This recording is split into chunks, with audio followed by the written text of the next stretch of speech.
거대한 쓰나미가 휩쓸고 간 자리에는 비트코인만이 남았네요. 앞으로 펼쳐질 비트코인 전쟁에서 우리는 죽지 않고 살아남아야 합니다.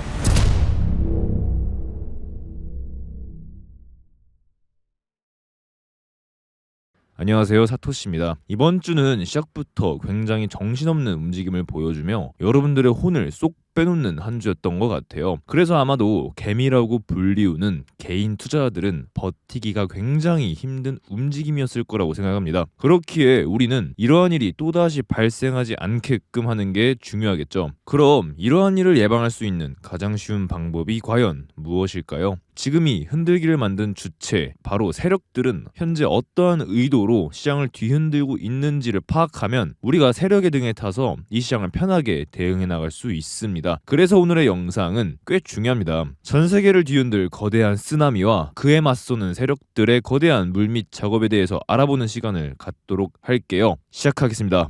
최근 비트코인이 108K에서부터 89K까지 하락을 하자 많은 분석가 분들이 여기에서 많은 롱청산 물량이 나왔고 최근 하락은 아래에 있는 유동성을 먹기 위함이다 라고 말씀들을 하세요. 그럼 이 유동성이 과연 무엇이길래 최근 있었던 하락의 목적이 유동성을 먹기 위함이다 라고 설명을 하는 것일까요? 정말 쉽게 설명을 드리자면 유동성은 그냥 돈이라고 보시면 됩니다. 암호화폐 시장 내에서 코인을 사고 팔 때 이루어지는 돈을 유동성이라고 부르죠. 그리고 여기서 굉장히 흥미로운 건 세력들은 이 유동성을 굉장히 좋아합니다. 기억하셔야 해요. 유동성이 풍부한 시장을 대형마트라고 생각하시고 반대로 적은 시장을 구멍가게라고 생각하신다면 이해하시기 쉬울 겁니다. 천문학적인 돈들을 굴리는 세력들은 구매하고자 하는 물건이 굉장히 많겠죠. 그렇다면 유동성이 적은 구멍가게에서 이 물건들을 전부 받아줄 수 있을까요? 카운터에서 결제만 하는데 하루 종일 걸리겠죠. 이처럼 본인들의 물량을 안전하게 받아주는 대형마트와도 같은 유동성이 풍부한 장을 세력들은 굉장히 좋아합니다. 그리고 특히나 이 암호화폐 시장은 시장 유동성에 굉장히 민감하게 반응해요. 다른 자산군에 비해 변동성이 크기에 안전한 걸 좋아하는 세력들 입장에서는 이 유동성에 특히나 민감하게 반응할 수밖에 없겠죠. 실제로 글로벌 유동성과의 상관관계를 다른 자산군과 비교해도 비트코인은 83.2%로 가장 밀접한 연관을 지닌 것으로 나타났습니다. 그리고 이 암호화폐 시장에 가장 민감하게 반응을 주는 유동성에 가장 큰 영향을 준 이벤트가 과연 무엇일까요? 바로 사토시 채널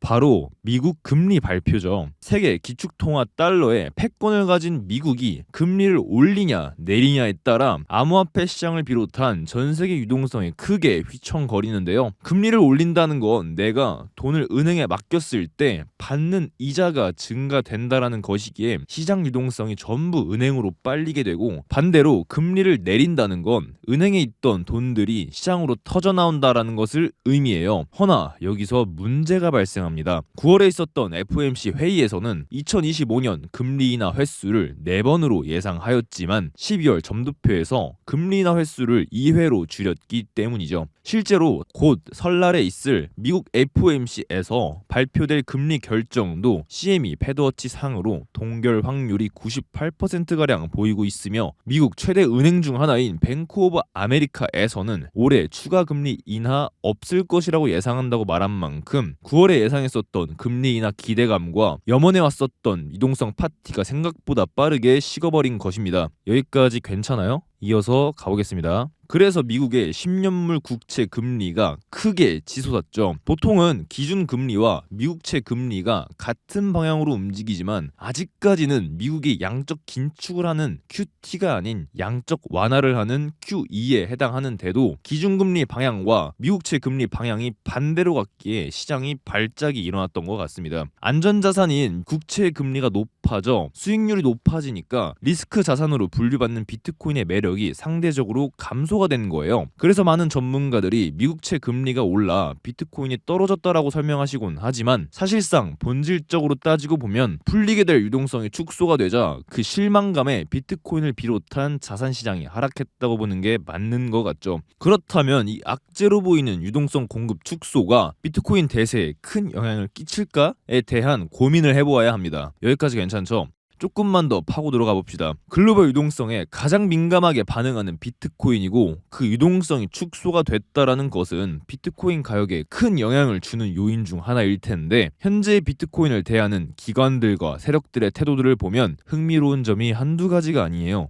1월 20일 트럼프의 취임과 동시에 미국 증권거래위원회 SEC의 수장 게리 겐슬러가 사임하죠. 친암호화폐 성향을 지닌 트럼프의 취임은 호재이며 SEC 수장 게리 겐슬러의 사임은 악재였던 게 해소가 된 것입니다. 1월 20일에는 호재와 악재 해소가 동시에 일어나는 것이죠. 그럼 게리 겐슬러의 사임이 왜 악재였을까요? 게리 겐슬러는 예로부터 이 암호화폐 시장을 탄압하고 억제하는 데 유명한 사람이었죠. 리플의 기소만 보아도 다들 아실 거라고 생각해요. 우리나라로 치면 삼성이 어떤 프로젝트를 하려고 하니까 금융위원회에서 하지 말라고 탄압하고 규제해서 시장 유동성을 차단한 것과 다름이 없습니다. 근데 이 게리 겐슬러가 사임하고 암호화폐의 과거부터 친화적이었던 트럼프의 측근 폴 애킨스가 새로운 SEC의 의장으로 지명될 예정이죠. 그러자 올해 암호화폐 ETF가 최소 12개가 나온다고 합니다. 본래 게리 겐슬러가 의장이었었던 적에는 상상하지도 못했던 이런 ETF 승인 절차들이 게리 겐슬러가 아직 사임하지 않았는데도 이미 현재 SEC에 12건 이상의 서류들을 제출했으며 승인을 기다리고 있는 상황이에요. 참고로 저도 여러분들의 구독을 기다리고 있습니다. 다시 돌아와서 2024년 1월에 비트코인 현물 ETF가 처음 승인이 되고 2024년 상승장을 주도한 게 ETF 유입량이었었던 만큼 이 현물 ETF로의 유입은 기존의 암호화폐에 있었던 유동성을 순환시키는 게 아니라 전통 금융권에 있던 새로운 따끈따끈한 유동성을 암호화폐 시장으로 유입시키는 것이기에 누군가가 비트코인을 샀다와 같은 단순 기사와는 무게감과 의미 자체가 조금 달라요. 실제로 비슷한 자산군인 금 ETF와 비교를 해보아도 출시한 지 1년도 안 돼서 금 ETF 총량을 뛰어넘었으며 금 ETF 출시 1년과 비교해 보아도 수요량 차이는 가히 압도적입니다. 이러한 압도적인 수요에 가장 큰 비트코인 현물 ETF를 보유한 세계 최대 자산 운용사 블랙록이 가상자산이 모바일 인터넷 성장 속도를 추월했다고 하는데요. 사용자 3억 명을 달성하기까지 휴대전화는 21년, 인터넷은 15년이 걸렸지만 가상자산은 12년이 소요됐다며 세계적으로 암호화폐에 대한 수요가 압도적인 속도로 빠르게 증가되고 있음을 역사적인 데이터가 반증해주고 있습니다. 그걸 아는지 기관들은 이미 글로벌 유동성이고 뭐고 미친 듯하게 매집을 해나가고 있어요. 글로벌 기업들의 비트코인 보유량 변화만 보시더라도 2023년 4분기부터 2024년 4분기까지 비트코인 보유량을 거진 2배 가까이 늘렸으며 현재까지도 이러한 비트코인 보유량을 늘려나가고 있습니다. 단순하게 생각을 해보아도 금리나 횟수가 줄어든다라는 걸 글로벌 기업들이 모를 리가 없겠죠. 근데 왜 비트코인 보유량을 이렇게 급속도로 늘리고 있는 것이겠습니까? 제 채널에서 자주 했던 말이었지만 현재는 국가, 기관, 기업들이 하나같이 발벗고 비트코인을 차지하기 위한 비트코인 전쟁을 하고 있다는 말이겠죠. 그리고 제 말을 증명이라도 하듯 비트코인을 최소 100개 이상 1000개 이하로 보유하고 있는 한 개 1억이 넘으니 대충 몇백억 단위로 자산을 굴리는 투자자들의 지갑 동향을 살펴보면 검은색 선이 비트코인 가격이고 보라색 선이 이런 고래 투자자들의 지갑수를 나타내요. 그리고 최근 비트코인이 상승하는 폭과는 비교할 수 없을 정도의 기울기로 가파르게 상승을 해주고 있습니다. 비트코인 가격 대비 고래들의 비트코인 수요가 굉장히 빠르게 증가되고 있음을 보여주는 것이죠. 이로써 윤곽이 보이는 것 같고 제가 지금까지 말씀드린 내용들이 유기적으로 연결되는 순간이네요. 정리해볼게요. 세력들은 유동성이 풍부한 시장을 좋아하며 이 유동성에 가장 민감한 게 암호화폐 시장입니다.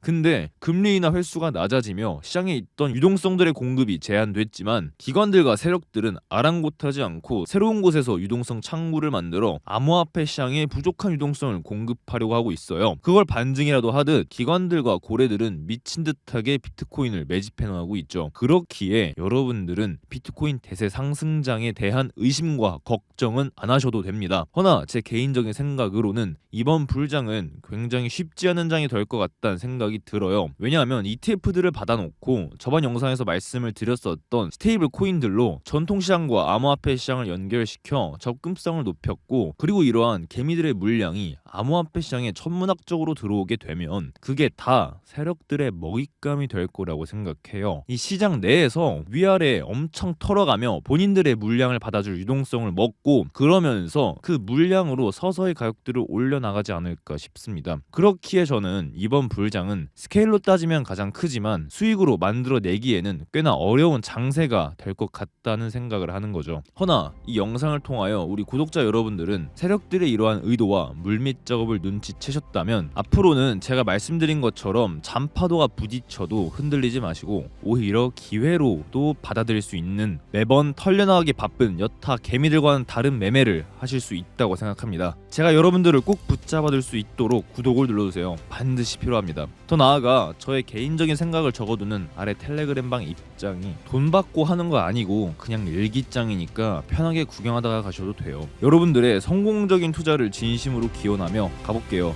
사토시였습니다.